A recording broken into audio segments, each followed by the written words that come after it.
Hola nuevamente, nos volvemos a ver para seguir hablando de qué es el cine de André Bazin y hoy nos vamos con el texto El realismo cinematográfico y la escuela italiana de la liberación.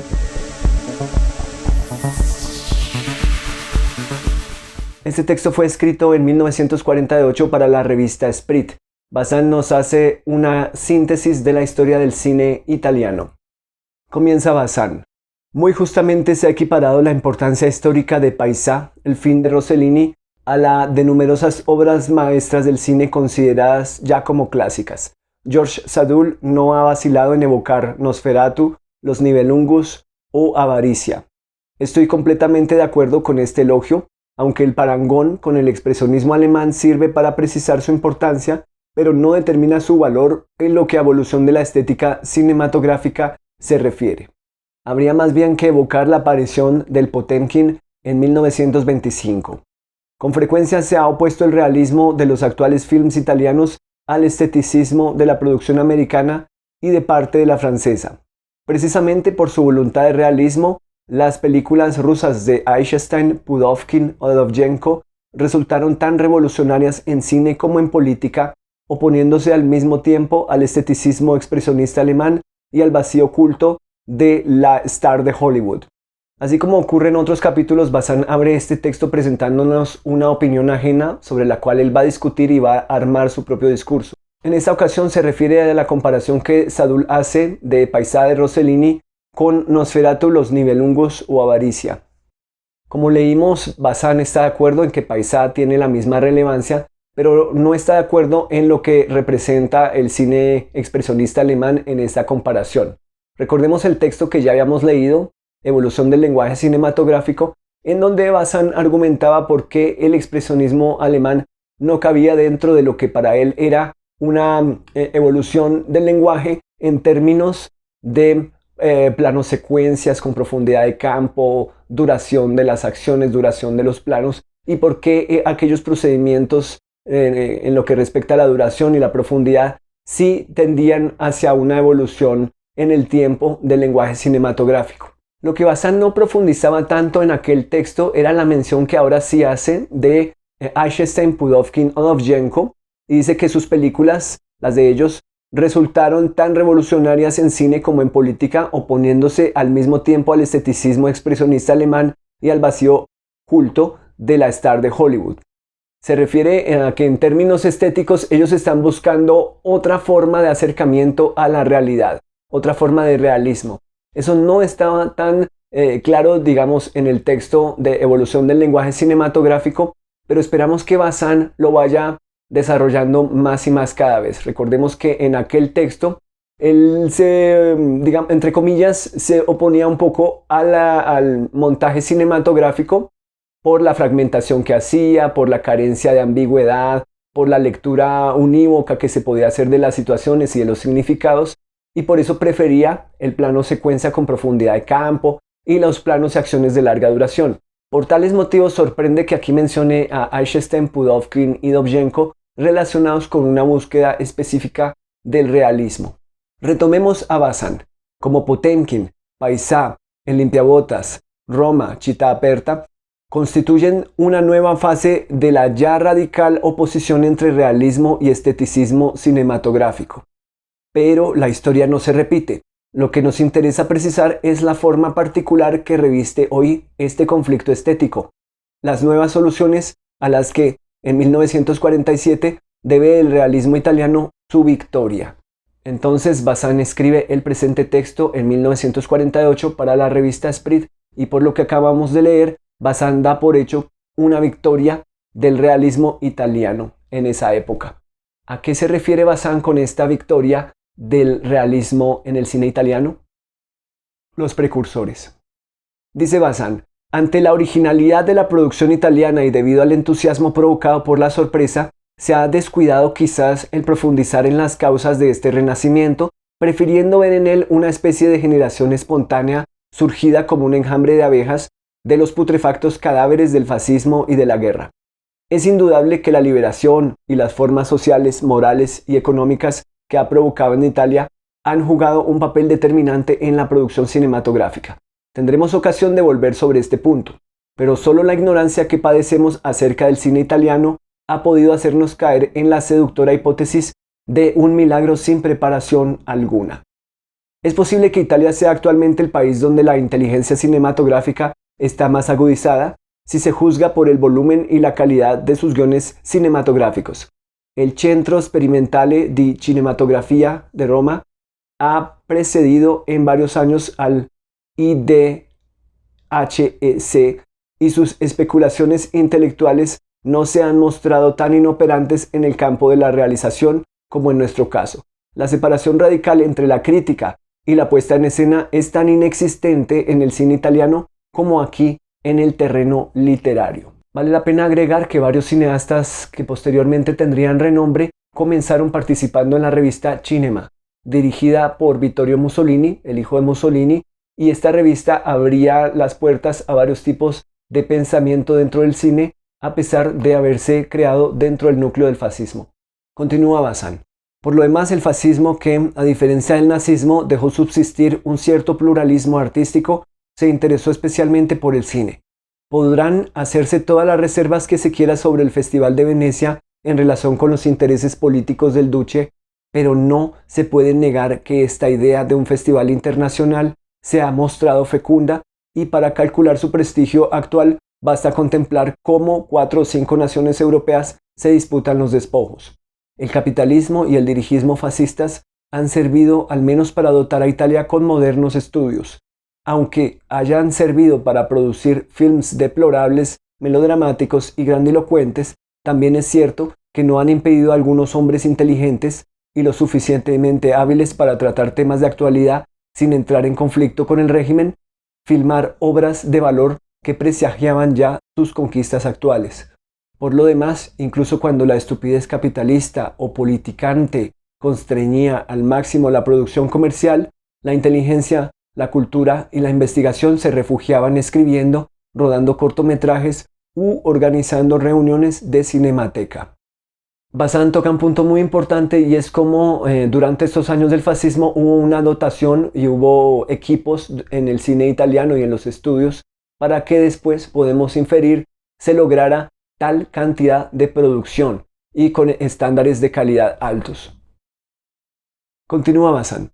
La historia del cine italiano sigue siendo mal conocida. Nos hemos quedado en Caviria y en Quo Vadis, y hemos encontrado en la reciente y memorable Corona de Hierro, la Corona di Ferro, una confirmación satisfactoria de la perennidad de las pretendidas características nacionales de los films transalpinos. El gusto o el mal gusto de los decorados, la idolatría de la estrella, el énfasis pueril de la interpretación, la hipertrofia de la puesta en escena, el intrusismo de todo el aparato tradicional del bel canto y de la ópera, los guiones convencionales influenciados por el teatro, el melodrama romántico y la canción de gesta a la altura de las novelas por entregas. Es cierto que hay demasiadas producciones italianas que todavía se las ingenian para confirmar esta caricatura, que demasiados directores, entre los mejores, se han sacrificado, no siempre sin autoironía, ante las exigencias comerciales. Si ustedes vieron La Corona de Hierro, recordarán que es una fantasía, un cuento de hadas. Hay un personaje que mata a su hermano, se corona como rey, luego desea tener un hijo varón, pero en cambio el destino le da una hija. Entonces lo engañan haciéndole creer que el hijo de su hermano, que también nacía por esos tiempos, era su hijo. Luego se descubre el engaño. Luego él manda a ese pequeño al Valle de los Leones a que muera. Ese pequeño se va a convertir en una especie de rey de los leones, que después, muchos años después, va a venir para reconquistar el reino y de alguna manera tomar venganza y reivindicar su condición de víctima y la condición del asesinato impune de su padre. Esta película podría considerarse como una mezcla entre Macbeth, Hamlet, Aladín y Tarzán. Hay diversos cambios de tono del mismo personaje, diversos cambios bruscos de carácter de los mismos personajes. A veces parece que estamos en una tragedia, luego llega la escena fantástica, luego llega la escena de acrobacia y aventura. En fin, es un relato donde se notan bastantes influencias, bastantes procedimientos para llegar a diversos tipos de amantes de las aventuras y de la fantasía. Bazán se va a detener en una película llamada Cuatro Pasos por las Nubes, que es una película realista dirigida por el mismo director de La Corona de Hierro, Alessandro Blasetti. Para Bazán hay una especie de sorpresa de cómo estas dos películas pueden ser parte de la obra de un mismo director, cuando precisamente la una es la antítesis de la otra. Continúa Bazán. El lector, al menos el que haya visto este último film, quedará tan sorprendido como nosotros al saber que esta comedia, de una sensibilidad sutil, llena de poesía, y en la que el realismo social, sin recargar las tintas, se emparenta directamente con el reciente cine italiano, ha sido realizada en 1942, 2 años después de la famosa Corona de Hierro, y por el mismo director, Blasetti, al que debemos igualmente, por la misma época, Le avventure di Salvatore Rosa y muy recientemente Una hora en su vida. Entonces, si ustedes tuvieron la oportunidad de ver las dos películas, se darán cuenta la extrema diferencia. Cuatro Pasos por las Nubes es una película que sucede en la época actual. Es la historia de un hombre que vende chocolates por encargo, por catálogo, que se encuentra a una chica primero en el tren, luego en el autobús, y ella está afligida porque va a tener un hijo, pero el padre no responde, entonces necesita mostrarle a su familia que está casada con alguien, y él acepta pues suplantar o hacer el papel de esposo para que la familia no tome represalias con esta mujer. Luego Bazán va a hacer una de sus acostumbradas menciones de varios cineastas a los cuales hay que ponerles atención en el momento. Continúa Bazán. Pero no se puede concluir que no existe la, entre comillas, nueva escuela italiana sin pasar de un extremo a otro. La tendencia realista, el intimismo satírico y social, el verismo sensible y poético no habían sido hasta el principio de la guerra más que cualidades menores, modestas, violetas al pie de las secuoyas de la puesta en escena. Parece como si, con el comienzo de la guerra, este bosque de cartón piedra hubiera comenzado a despejarse. En La Corona de Hierro, el género histórico da la impresión de parodiarse a sí mismo. Rossellini, Lattuada, Blasetti se esfuerzan por conseguir un realismo de clase internacional. Gracias a la liberación se abrirá finalmente un amplio camino a todas estas tendencias estéticas con la amplitud suficiente para florecer en unas nuevas condiciones que no dejarán de modificar palpablemente su sentido y su importancia. Recordemos que con liberación se entiende que el pueblo se está precisamente liberando de los fascistas y de los soldados nazis. La liberación, ruptura y renacimiento. Continúa Bazán. Muchos elementos de la joven escuela italiana preexistían por tanto a la liberación. Hombres, técnicas y tendencias estéticas. Pero la coyuntura histórica, social y económica hicieron precipitar bruscamente una síntesis en la que se introdujeron además elementos originales. La resistencia y la liberación han proporcionado los temas principales de estos dos últimos años, pero a diferencia con los films franceses, por no decir europeos, las películas italianas no se limitan a pintar episodios de la resistencia propiamente dicha. Entre nosotros, la resistencia ha pasado inmediatamente a la leyenda. Por muy próxima que estuviera en el tiempo, al día siguiente de la liberación no era ya más que historia. Se refiere Bazán al caso francés. Con la marcha de los alemanes, la vida recomenzaba. En Italia, por el contrario, la liberación no significaba la vuelta a una libertad anterior muy próxima, sino revolución política, ocupación aliada y desquiciamiento económico y social. Además, la liberación se hizo lentamente, a lo largo de meses interminables, y ha afectado profundamente la vida económica, social y moral del país. Por todo esto, en Italia, resistencia y liberación no son, como la revuelta de París, simples palabras históricas. Rossellini ha rodado Paisà en una época en la que su guión era todavía actual. Il Bandito, de Lattuada, muestra cómo la prostitución y el mercado negro se han ido desarrollando en la retaguardia del ejército aliado, cómo la decepción y el paro conducen al gangsterismo a un prisionero liberado. Aparte de algunos films que son incontestablemente films de, entre comillas, resistencia, como Vivir en paz o Il sole sorge ancora, el cine italiano se caracteriza sobre todo por su adherencia a la actualidad. Bazán comienza entonces a hacer una mención de otras películas que surgieron en este periodo de liberación y, como ya lo escucharon, comienza a mencionar que durante la liberación no es que terminaran los problemas, sino que van a tener lugar unos nuevos problemas sociales y se van a empezar a ver en las películas. Una segunda idea importante es la actualidad, la vigencia, que la liberación en Francia significó un volver a la normalidad, pero en Italia no podía haber una normalidad a la cual regresar. Quizás la normalidad podría ser peor que la nueva realidad. Entonces se tendrían que plantear un nuevo proyecto social y un nuevo país, básicamente. Continúa Bazán. La crítica francesa no ha dejado de subrayar, alabando o condenando, pero siempre con un asombro casi solemne, las precisas alusiones a la posguerra con las que Carné ha querido ambientar su último film. Si el director y el guionista han tenido que trabajar tanto para hacérnoslo comprender, se debe a que 19 de cada 20 films franceses no pueden situarse en esa época. Los films italianos, por el contrario, son ante todo documentales reconstruidos, aun cuando lo esencial de su argumento sea independiente de la actualidad. Su acción no podría desarrollarse en un contexto social históricamente neutro, casi abstracto, como un decorado de tragedia, cosa que pasa a menudo en distintos grados con los films americanos, franceses o ingleses. Podríamos inferir que se debe también a las ruinas, a los paisajes de destrucción, al profundo impacto en la infraestructura y al profundo impacto en la vida y en la movilidad de las personas, en la reubicación de las personas, por lo cual este tipo de historias tienen que proliferar, ¿verdad? Todo está dado en las ciudades para que este cine se realice y no pueden desconocer los kilómetros y kilómetros de ruinas y de casas destruidas.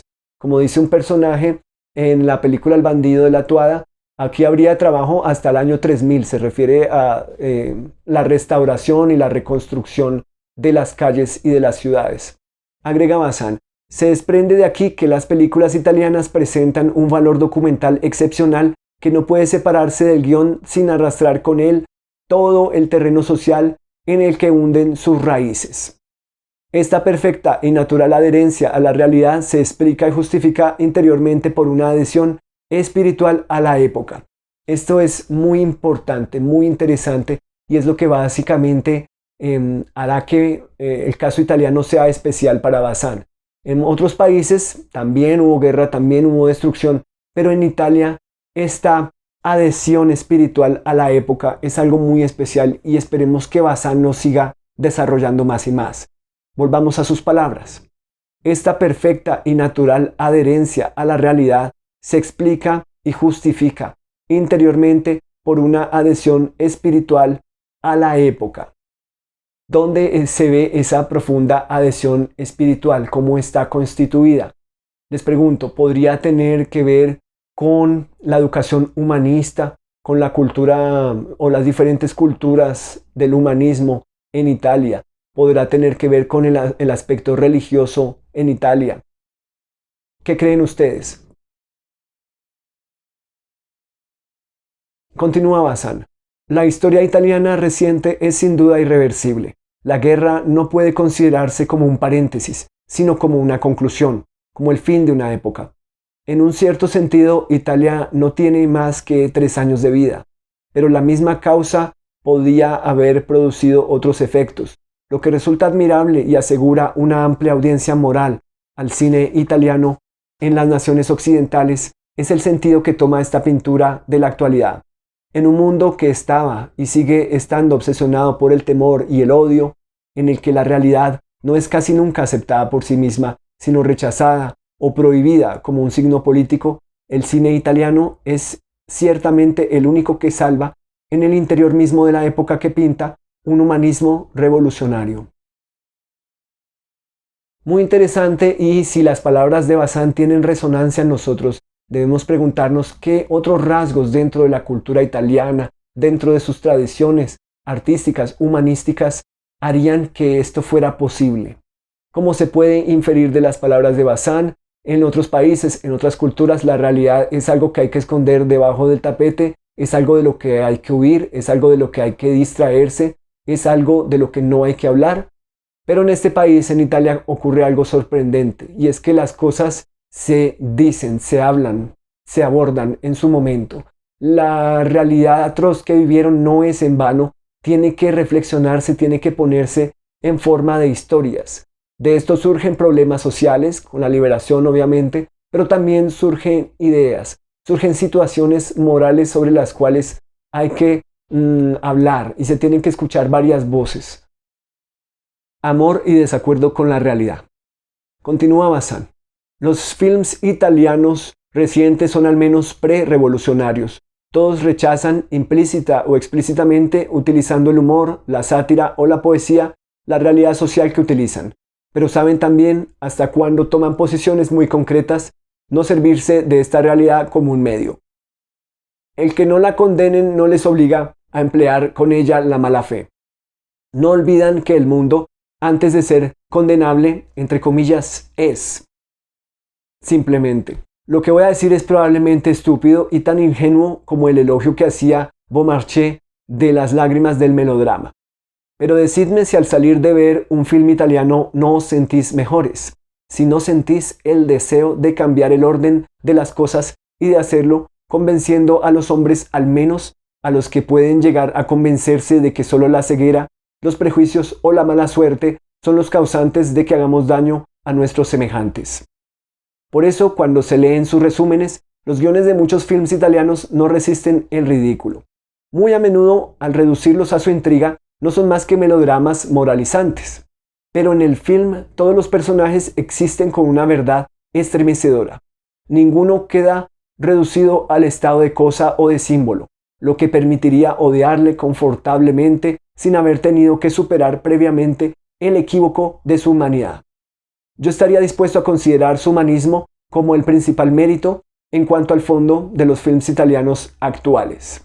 Entre varias ideas interesantes que menciona, señalemos una. En el film todos los personajes existen con una verdad estremecedora. Ninguno queda reducido al estado de cosa o de símbolo, lo que permitiría odiarle confortablemente sin haber tenido que superar previamente el equívoco de su humanidad. Frente a eso, pues varios personajes de estas películas, el momento de la liberación o lo que Bazán llama la pre-revolución, vienen con una carga bastante real a sus espaldas, ¿no? Varios salieron de un campo de concentración, por ejemplo, o de una cárcel y tienen que empezar una nueva vida. Luego se van a encontrar con que no hay oportunidades. Luego la vida los pone a escoger, ¿verdad? ¿Qué hacer? O irse por el camino del gangsterismo, ser bandidos, ser ladrones, ser traficantes, contrabandistas, o empezar desde cero con un trabajo humilde y tratar de reconstruir su propia vida y la de una nueva comunidad. Frente a estos dilemas, pues hay varios caminos que ya ha esbozado Bazán. Se encuentran aquellos roles delictivos, se encuentran también aquellos roles constructivos dentro de una sociedad. Se podrían ver como, según lo que dice Bazán, más que melodramas moralizantes, reduciéndolos a su intriga, pero aquí aquel peso que llevan de la realidad es lo que los va a hacer verosímiles y que va a hacer que tomemos en cuenta todas las variables que hay, que juegan a favor y en contra de ellos, lo cual los va a empezar a amplificar y a complejizar. De todas formas, hay bandidos, hay prostitutas, hay policías, hay traidores, pero todos tienen algún peso del pasado, alguna justificación. Sí, básicamente comienzan siendo estereotipos, pero el peso extra que van a agregar la guerra, los campos de concentración, la ocupación nazi, otros dilemas morales, el encarcelamiento, las heridas físicas, podrán llevarnos a pensar en que hay otras salidas y otras posibilidades para estos personajes. De ser estos, entre comillas, melodramas moralizantes, puede llegarse a otros territorios llenos de más dilemas y de más complejidades. Nos vamos a detener en un pie de página muy largo que hace Bazán. No se me oculta parte de habilidad política más o menos consciente que se esconde sin duda bajo esta generosidad comunicativa. Es posible que mañana el sacerdote de Roma, Città Aperta, no se entienda también con el exresidente comunista. Es posible que el cine italiano se haga enseguida él también político y partidista. Y es posible que haya en todo esto algunas medio mentiras. Paisà, que es muy hábilmente proamericana, ha sido realizada por demócratas cristianos y comunistas. Pero no hay engaño sino sabiduría en la actitud de quien sabe coger de una obra lo que encuentra en ella. De momento, el cine italiano es mucho menos político que sociológico. Quiero decir que realidades sociales tan concretas como la miseria, el mercado negro, la administración, la prostitución y el paro no parecen haber cedido todavía el puesto en la conciencia pública a los valores a priori de la política. Los films italianos apenas nos dan información sobre el partido político al que pertenece el director, ni incluso sobre a quién pretende adular. Este estado de cosas se debe sin duda al temperamento étnico, pero también a la situación política italiana y al estilo del Partido Comunista en la península. Independientemente de la coyuntura política, este humanismo revolucionario encuentra igualmente sus fuentes en una cierta manera de subrayar lo individual, ya que la masa es raramente considerada como una fuerza social positiva. Cuando se la evoca es de ordinario para mostrar su carácter destructivo y negativo con relación al héroe. El tema del hombre entre el gentío. Desde este punto de vista, el último gran film italiano, Caccia Tragica e Il Sole Sorge Ancora, son dos excepciones significativas que señalan quizá una nueva tendencia. Se refiere Bazin a estas dos películas, que se las recomiendo muchísimo, Caccia Tragica y El Sole Sorge Ancora, Cacería Trágica y El Sol Todavía Sale, en las cuales se da la presencia del pueblo como una masa, pero una masa organizada, de la cual se muestran los individuos, de la cual se muestran sus luchas, de la cual se muestran sus deseos y proyecciones de cambio. Son muy interesantes. En Cacería Trágica, Caccia Tragica, vamos a ver cómo hay unos bandidos que se roban un dinero de la cooperativa, el dinero que toda la comunidad ha trabajado por un año, y cómo la comunidad se organiza para encontrar a estos bandidos, estos ladrones. Sin embargo, entre los ladrones hay uno que regresaba del campo de concentración nazi y que no encontró oportunidades, entonces por eso ha tenido que unirse con estos bandidos para robar. Él fue reconocido por una de las personas a las que robó, que fue su amigo en el campo de concentración, fue la única persona que le dio de comer. Por eso este personaje se humaniza, surge en él una especie de transformación y es incapaz de hacerle daño a la persona que le dio de comer en el campo de concentración. De ahí vienen bastantes dilemas con relación a la justicia, a la supervivencia, ¿cierto? A cómo la comunidad se va a organizar y va a tomar una serie de decisiones cuando apresan a este bandido. Y por otro lado, Il Sole Sorge Ancora es como una pequeña comunidad se organiza para sacar a los soldados alemanes que están viviendo allí en una de las casas de una familia adinerada que por supuesto está traicionando a los habitantes de la comunidad. Toda esta organización de la comunidad, toda esta lucha se va a hacer presente en una película bastante interesante por lo demás, por la forma en que está construida. Tiene varios tonos que funcionan, tiene comedia, tiene tragedia, tiene bastante acción al final, ¿no? En la confrontación final entre los partisanos y los soldados nazis. Una película también que les recomiendo bastante. La amalgama de los intérpretes. Continúa Bazin.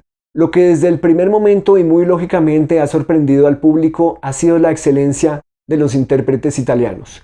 Con Roma, Città Aperta, el cine mundial se ha enriquecido con una actriz de primer orden, Anna Magnani, la inolvidable mujer del pueblo, Fabrizi, el cura, Paliero, el miembro de la resistencia, y los otros igualan sin dificultad en nuestro recuerdo las más conmovedoras creaciones cinematográficas. Los reportajes y las informaciones de los periódicos de gran circulación se han ocupado de explicarnos cómo el limpiabotas ha sido realizado con auténticos chiquillos de la calle, cómo Rossellini rodaba con una figuración ocasional contratada sobre los lugares mismos de la acción, cómo la heroína de la primera historia de Paisà era una muchacha analfabeta encontrada en los muebles. En cuanto a Anna Magnani, era sin duda una profesional, pero que venía del café concierto. María Miki, por su parte, no era más que una simple acomodadora.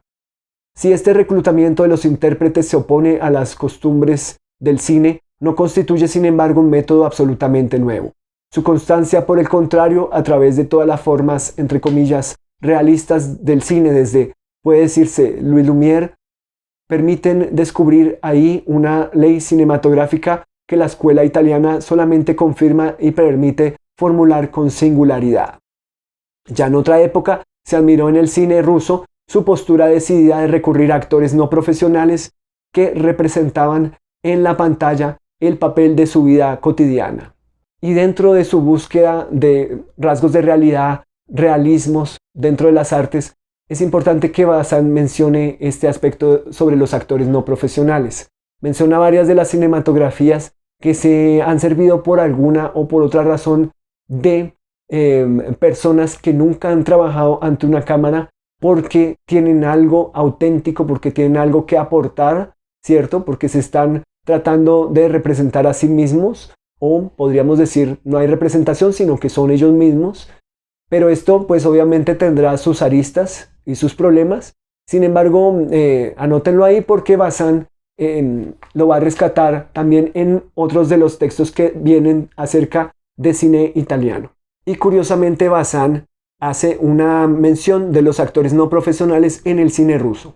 La influencia del teatro ha sido muy grande en algunas escuelas soviéticas y, si los primeros films de Eisenstein no eran interpretados por verdaderos actores, una obra tan realista como El camino de la vida fue realizada por profesionales del teatro y desde entonces la interpretación de los films rusos se ha hecho profesional, como sucede por lo demás en todas partes.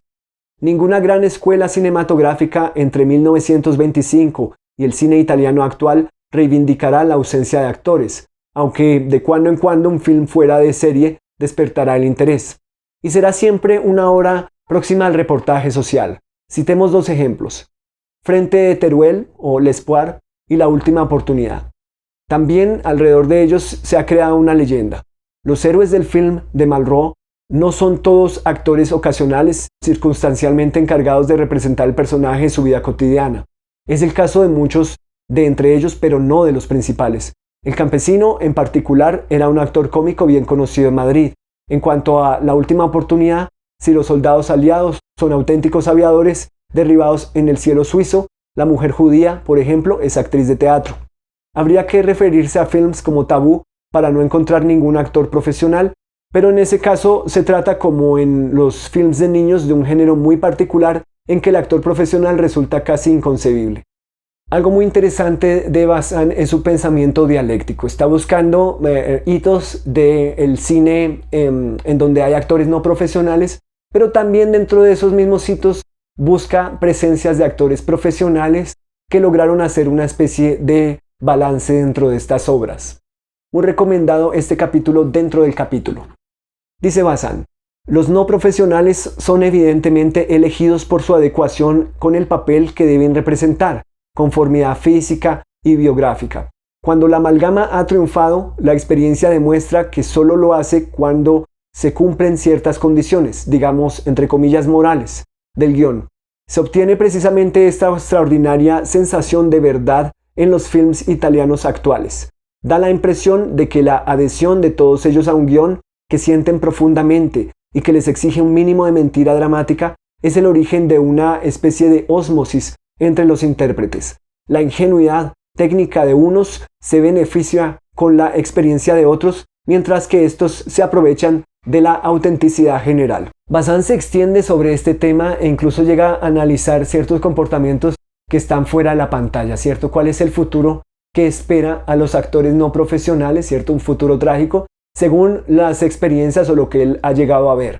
¿Y cuál es el futuro que espera a los Star System, ¿cierto? A los actores profesionales que se siguen repitiendo o cayendo en el juego de repetir el mismo personaje a lo largo de varias películas? Y dejamos hasta aquí esta primera entrega de este capítulo muy interesante: el realismo cinematográfico y la escuela italiana de la liberación. Continuaremos en nuestro próximo capítulo con la segunda parte alrededor de este texto. Nos vemos entonces la próxima semana con más de ¿Qué es el cine? De André Bazin.